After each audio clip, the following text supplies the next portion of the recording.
The following is a special presentation of Tony Kurre Radio. Keep your mission on your mind and your mind on your mission.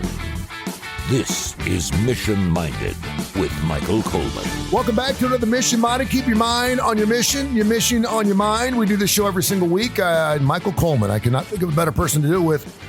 He's the CEO of the Heart of Alabama Food Bank. And we normally were starting the show several years ago. And I always talk about, what's this show about? And I was like, really, it's a business show. We talk about all types of different things. We talk about politics. We talk about how to get jobs. We talk about resume building. We talk about numbers. We do all kinds of stuff. It's great. And then, of course, we got Bite by Bite, which airs right after this on TKR and wherever you get your favorite podcast. And that show is specific to Feeding America and the Heart of Alabama Food Bank, HAFB.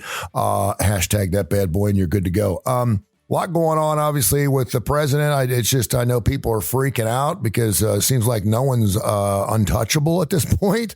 And then we heard these three letters, DEI. I didn't know what the first time I saw DEI, I kept thinking of Dale Earnhardt Enterprises. For some reason, I saw that DE and all I could think of was Dale Earnhardt. I don't know why. But DEI, what is DEI and why are people freaking out? Let's start there. Well, I would. First of all, it stands for diversity, equity, and inclusion. Mm-hmm. And really, you already started to see some elements of it over a decade ago. But really, probably 2015 is when it got its huge push. And it was part of pushing back against Trump. But then really, it caught fire when we got into COVID and all those things. When you got to cancel culture, a lot of that was about DEI. You're not being inclusive. You're not being, and corporations all felt compelled because they're going to respond to what public opinion is, and that so they built all these DEI institutions, departments within their organizations, teaching on DEI, having DEI principles, all of that. We heard a lot about this at our institutions, did we not? I heard a lot about that about Alabama and Auburn having to do with their DEI. So then all the colleges, and you had to have a chief diversity officer, a chief equity officer. You see it in hospitals, just on and on, all these positions. And the push was, in part, it really got really strong with Black Lives Matter and all those kind of things. And there's some real pros to DEI and there's some real cons. And that's kind of what I want to talk about is it all depends on how you're looking at this as to how you interpret the rhetoric coming from the new administration. But there's a lot of people who are really nervous right now. There's a lot of hand wringing. But this even goes back before Trump came into office. So a few years ago, it started with the state of North Carolina, where their university system outlawed DEI and did away with it. And then the state of Alabama recently did it other than last year or so. And can you back up just a little bit for people Sure. that don't understand, what does DEI do? What did DEI, what was originally DEI what was the set up for? intent of it, right? So if you think about the idea of diversity, and I'm not a DEI expert, but I'm just telling you in practical terms, DEI, diversity, equity, and inclusion, is the idea that organizations oftentimes, or people of color, oftentimes are left out of society's mainstream to include employment opportunities and other things due to sometimes intentional bias, but lots of times unintentional bias, mm-hmm. that we tend to hire people who look like us, think like us. So if you're a white person and you're in charge of hiring, it may make sense to you to hire somebody that maybe shares your perspective, whatever that is. So everything became about, you want to make sure that you enforce these principles into your hiring practices. In other words, but then the Supreme Court started coming back, and I know they hadn't talked a lot about DEI, but the old thing that we used to talk about with universities was and I don't know why I'm drawing a blank on it right now, but people looked at it as quotas. Mm-hmm. Like you need to look at it if you don't have a certain amount of people who are African American or Asian or whatever, you need that diversity. We had that because we were regulated by the FCC, which is a government-run organization. We had that in radio. We had to have a certain amount of minorities. And of course, the ongoing joke was black people don't like classic rock. Well, I'm here to tell you you're wrong.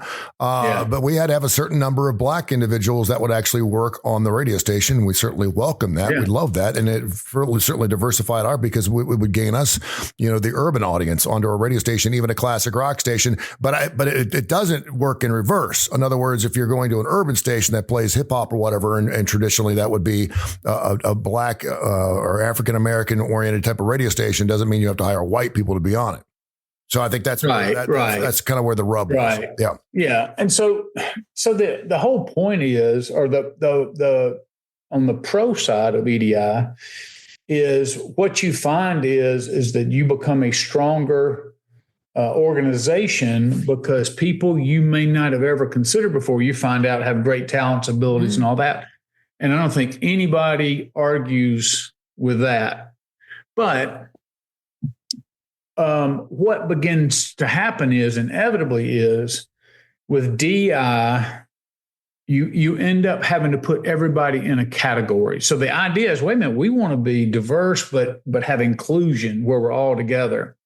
Well, you then begin to see some, and this is just a little bit of the history, you begin to see some of these safe spaces to where white people were not allowed in safe spaces. This was for people of color to lounge. And so it was almost the reverse of the 60s in some places to where white people, you're not allowed in this room. White people, you're not allowed to even come to this conference. You're not allowed to, this is for people of color and all that. And so DEI ended up segregating and dividing and did not, it purported to give a greater more strength to any organization through the diversity. And so I understand its intent. Its effect, though, wasn't always that. So you have major corporations now that have turned and run away from it. The Walmarts and all that, they are drastically reduced because what they're finding out is, and this gets to the point of the story today because of what Trump said. So what Trump said was, they asked him, did he feel like that this accident that happened with the aircraft a few days ago in Washington, D.C., was it a result of DEI? And he goes, it's very possible. He didn't say it was. He said it's very possible. And then everybody starts saying, how in the world can you relate this to DEI? Well, let me give you a good example. Again, I'm not saying, we don't know the facts. I'm not saying that all this was related to DEI, but let me tell you, this explains what some of the concerns are. The FAA on that particular day, the latest information is they were short 11 people on shift, yet they still said, okay, well, we can obviously do this safely. Yeah. There was a near miss that happened last week. So they were short. Well, here was the problem.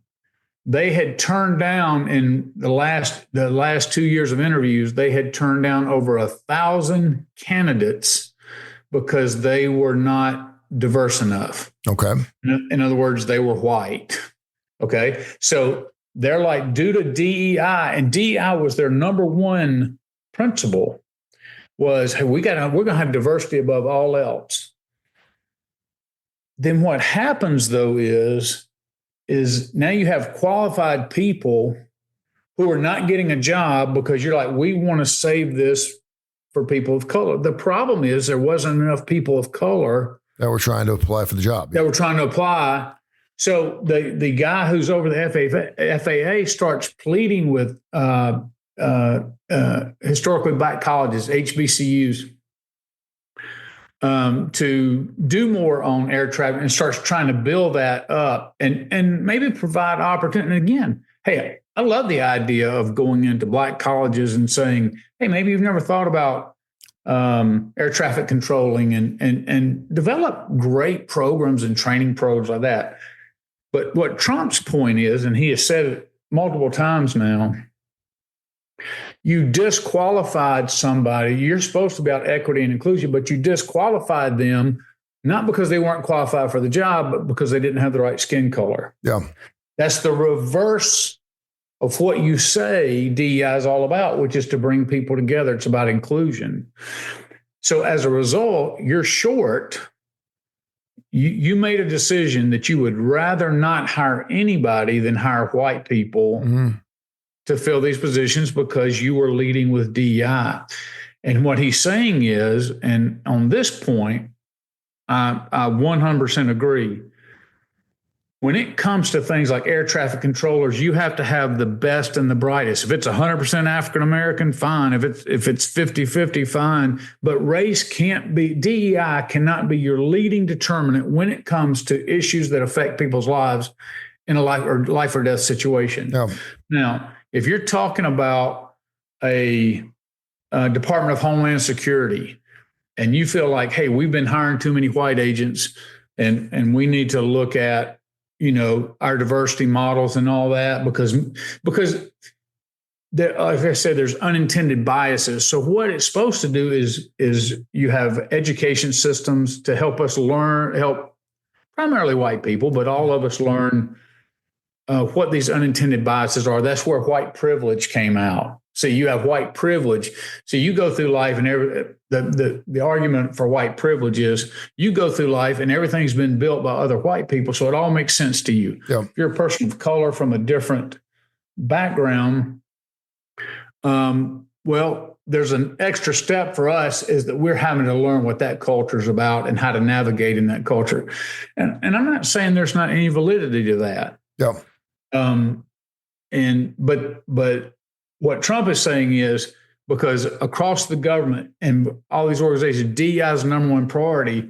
And as a result, it could be that aircraft crashed as a result of DEI policies, not because they had somebody of color in charge. That's not the argument. What he's saying is your DEI emphasis meant you were operating unmanned, not because there was not enough qualified candidates, but they weren't your people of color qualified candidates. Is there anything that the African community could have done, African American community could have done to make DEI more relevant, more prevalent, better working? And I hear what you're saying, and I think for the most part, and I just funny because I had a discussion this morning with a guy who owns a business.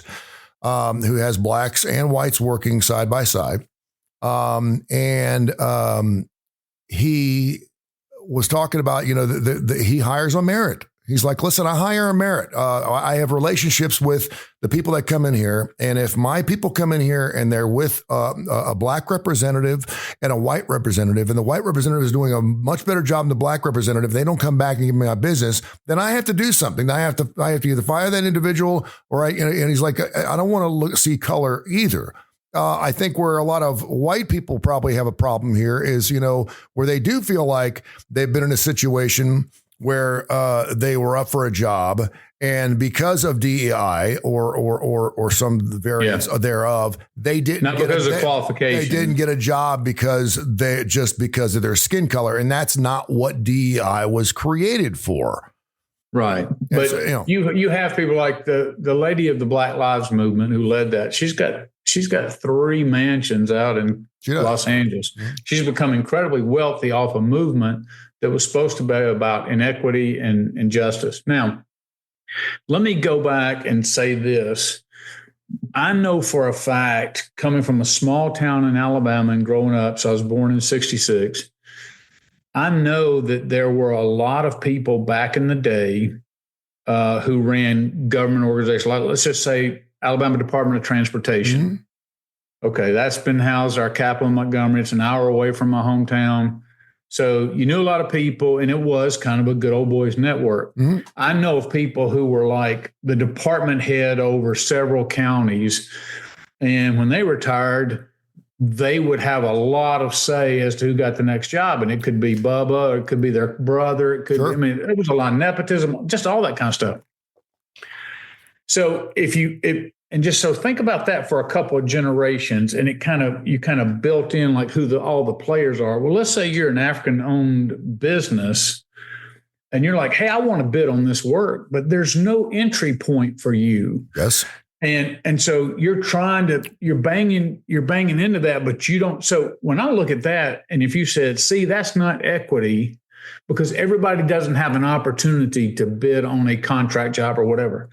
So then the government comes along and says, okay, you've got to at least have, and I don't know what the full stipulations are, but you've at least got to, when you put out bids for government contracts, I think you have to have a bid for accept a bid, or not accept a bid, but receive a bid from a minority owned business. Uh-huh. And that could be a woman, it could be a person of color, it could be disabled, whatever. Now, and so just like with the civil rights movement, sometimes the hammer of the federal government is necessary to break through that wall, because left to ourselves, sometimes as humans, we're not going to give access. So when I see that, that makes total sense to me. Mm-hmm. So if you look at that through DEI, you're like, yeah, I want everybody out there who owns a construction business to get the same sheet of job opportunities, to make their honest bid on it.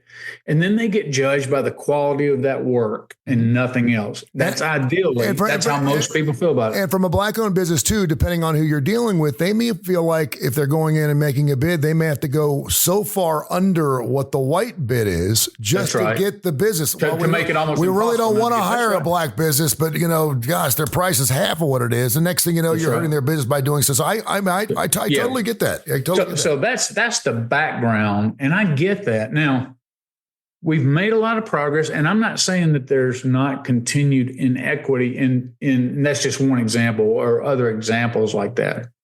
But like when I say all the time, if you just look at the city of Montgomery, the heart of the civil rights movement. So if you were arrested back in the 60s, everybody on the police force was white, all the politicians were white, all the justices were, all the judges were white. You didn't have anybody of color who could understand what you were going through. Mm-hmm. Well, in the city of Montgomery now, and in Montgomery County, you've had a Black sheriff for a long time. Everybody loves him. He does a fantastic job. You have, Montgomery's got his first Black mayor. You've got Black city council. You got Black county, 2 of the 5 Black county commissioners. But and then if you go, a lot of the judges, both at the circuit court, district court, federal court, on and on and on in this city, there's strong African-American influence. Mm-hmm. The probate judge is African-American. So my point is, it's not the same as in the 60s. However, there are still some inequities. And I'm all for learning about what those are, and thus, so you have a DEI. The problem is that the pendulum then swings. You start canceling everybody that you don't like. So all the comedians and stuff, and they would go back 10 years. People were getting fired for our tweet from 5 or 6 years ago. Oh, I know. Yeah. Because that's what that was about. You're not allowed to say this anymore. And so then you've got DEI started squelching free speech. You couldn't say this on a campus. College campuses were liberal bastions back in the 50s and 60s to be able to have free thought and not be restricted by societies. And then it turned this total thing to where now you can't go on campus and say anything and so all of this is interwoven in the DEI. I'm not saying that was the intention of those pushing it, but that's where it ended up. And it was such an extreme that a lot of people said, wait a minute, you're restricting speech. And the truth of the matter is, we're not seeing necessarily a better product. You say the more diverse we are, the better their performance is. Mm-hmm.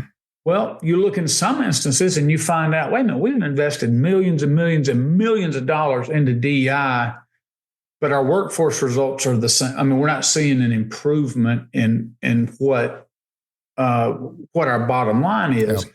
So why are we investing all this? Because basically what the DEI folks promised was you're going to get a better organization. But the way it's taught and the way it's promulgated by so many organizations and by just some of the ones that are beholden to DEI, it ends up creating mistrust in organizations because sometimes when you try to apply corrective standards, look, I face this in the nonprofit space as well and in the military. Lots of times if somebody does not want to take accountability for their actions and you're trying to treat them, you try to promote the good people and you try to correct and coach the bad people. And I've had lots of people when I'm correcting them, if they're a different race, blame that reason. And it's just simply because they don't want to accept responsibility, at least in my cases. Anyway, so you see it's a huge topic. It gets very emotional and it's very complex. And so lots of times when Trump says this could be DEI or I'm getting rid of all the DEI stuff, the people, oftentimes it all depends on what your experience is with DEI as to what you hear. Mm-hmm. So we got caught up a little bit when it was announced about the freezing on this spending. And we kind of got caught up a little bit in that. But Trump's real purpose is that, look, you are taking funds for the military. You are taking funds from this. Like the military is another good example. They've put so much emphasis on transgender and acceptance of all people without saying, wait a minute, is our force stronger as a result of having transgender people? Are we a better fighting force? Are we better equipped to defend the nation? Now, some people might say yes, some people might disagree. But the point is DEI got put to number one on everybody, every company, every government department, everybody, every nonprofit, everything was about DEI. And instead of a meritocracy, where I think most of us land, which is we want opportunity for everybody, but the bottom line is the person who's going to do the best job gets the position or gets promoted or gets the the pats on the back and the bonuses and all that. It's the person who's working the hardest, who's doing the best job, who's the most qualified. That's who we want to get moved up. It sounds like to me that the DEI, in most cases when you have laws, the intention was good. The idea was good. And then, of course, we got humans involved. And next thing you know, we had humans that were fighting it. We had humans that wanted to regulate it. We had people that were outliers who were taking it too far to the other side and using loopholes in order to fill their needs beyond what the actual intention of this law was. And so now all of a sudden you've got someone, and sometimes you got to blow stuff up and rebuild it. What's the next step? What do you think? As a business owner, as a businessman, what's the next thing? Is there? Listen, I mean, I'm not white privilege. You can call whatever you want. I still see it. I still see black people not being treated the same in this. I love it here because I'm from Cincinnati and it is racist up there. The further north you go, the more racist it gets. People talk about Boston all the time. I see blacks holding hands with whites here all the time. We get along. I think it's because we've had to face our fears through bombings and everything else. And we've had to face those fears. And I think because of that, it's one of the nicest places to live with blacks and whites. But so you have a good question, which is, are you going to totally be able to eliminate biases and preferential treatment? I think it takes generations. It takes generations. I mean, it even involves a deeper discussion about race. So there's lots of times, like I've spent my last 2 decades in this, not about race, but more talking about the class problems. So what you'll find everywhere I've ever been, if you have middle class black and middle class white and middle class Hispanic, you got no problems. It seems like the class systems operate, but if you get into the poverty class, whether you're talking about white, Hispanic, or black, then lots of times it's like, I despise that culture that comes out of that. Mm-hmm. And so, but lots of times people of color, more so than whites probably, get tagged with that. So if you're in a poverty where it's maybe gang ridden or crime ridden, and it's high African American, and it's all this kind of stuff, threatening or whatever, then other people get unfairly tagged with that. I mean, we each have problems in our own communities. You know, we sometimes get tagged with a problem with white supremacists. So, you know, and or being oppressors or colonialists, and all these kind of problems. And then each ethnicity battles their own thing. The problem is humanity's broken and it's messy, and we as a whole don't like to take responsibility for our failures. And the pendulum swings. So what happened was, you know, the pendulum swung. So Brian Stevenson, who runs Equal Justice Initiative, it was said that he had said this, look, he does not get too high or low based on what's happening. Because sometimes the pendulum swings and you make a lot of progress on civil rights and things like that. Mm-hmm. And then, but it inevitably gets to the point you start getting some pushback. And you don't really have to go that far back. I mean, you go back to the civil rights movement. Lots of times you'll see this is the first Black Republican to serve in the Congress since I'm drawing a blank on the R name that right after the Civil War. Yeah. Because what happened was when there was freedom, slaves were free, Black people began to have businesses and they had political influence and all that. And then inevitably there was a pushback from white culture. And you start seeing the Klan take prominence and try to push all that back. Yeah, that's all that kind of stuff. So the pendulum's going to swing. But then you had the civil rights movement where it swung back. And then you had kind of a pushback a little bit, like this is too far. And then Black Lives Matter. Well, the pendulum's back over here now.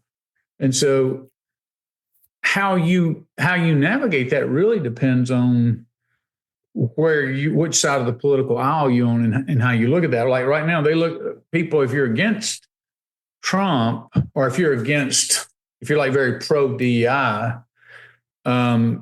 you're like, well, America's racist. See, this proves Trump's racist. This proves America's racist. Trump's over here going, no, we've gone too far that we're leaving holes in the FAA is not hiring enough air traffic controllers because they're white, you know, even though they're qualified, because they're saving this for candidates that don't even exist. And as a result, now we almost had 2 major aircrafts just at that one airport. There's no telling how many other near misses that are reported. So it gets messy, it gets tough, it gets challenging, because the worst thing in the world for a white person to get labeled is racist. And so we try to show proper deference to this issue and like, hey, I will never say I see it as clearly as an African American or Hispanic person or Asian or whatever. I don't pretend to. I do try to listen to all sides and I do try to understand the perspectives, but just like they will never understand how difficult it is as a white person, if you do get labeled as racist, you want to talk about the scarlet letter. That stuff doesn't scrub off with Ajax. No. And it's an incredibly difficult thing. So I think just the more we can have honest conversations, I think DEI does some good things. I think, though, it had become entrenched in what we're doing and a lot of biases, a lot of prejudice, a lot of was swinging back the other way and to the actual harm as we see. Again, I'm not attributing to it, but I certainly can make a strong case that DEI did in fact play a factor in what happened. What are your thoughts? Info at TonyCurryRadio.net. Info at TonyCurryRadio.net. Make sure you hashtag it and put Mission Minded on there and we'll find it. And of course, another great show, Bite by Bite, which is another show with Michael Coleman coming up here next on our podcast network. And wherever you get your favorite podcasts, we're available in every major industry. Michael, thank you so much. Till next week, my friend. Thank you. Appreciate you. This has been a special presentation of Tony Curry Radio.